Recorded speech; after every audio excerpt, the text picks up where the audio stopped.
Maglalatag po ang Department of Migrant Workers ng legal na hakbang kaugnay po ng pananakit sa isang babaeng OFW sa Singapore. Sa viral video, kitang sinipa pa ng isang lalaki ang OFW sa loob ng isang mall. Saksi si JP Soriano.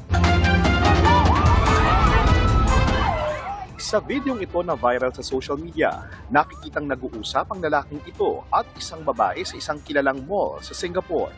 Maya-maya, makikita sa video na biglang sinipa ng lalaki ang babae sa tagiliran.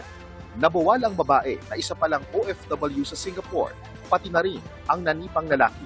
Bumangon ang lalaki, sinipa muli sa ulo ang OFW, pero nakailag ang babae.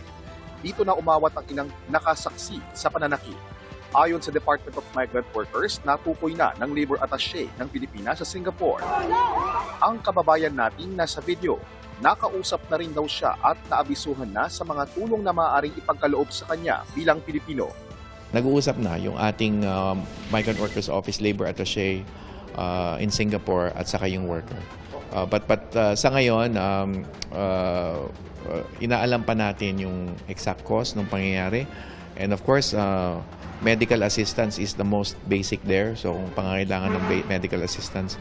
And then of course, yung filing of a complaint, our lawyer will stand ready to help her. Naikwento na raw ng OFW ang pangyayari sa Labor Attaché ng Pilipinas sa Singapore. Pero hindi raw ito maidedetalye sa publiko ngayon. Gayunpaman, wala raw puwang ang anumang uri ng pananakit lalo na sa ating mga kababayan abroad. It's assault. Physical assault, di ba? It's a crime anywhere in the world. So especially in Singapore. So we definitely are looking into it and taking the necessary legal action. Aabot sa mahigit 200,000 Pilipino ang nagtatrabaho sa Singapore.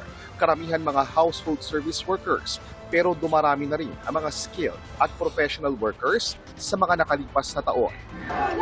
Para sa GMA Integrated News, JP Soriano ang inyong saksi. Mga kapuso, maging una sa saksi. Mag-subscribe sa GMA Integrated News sa YouTube para sa iba't ibang balita.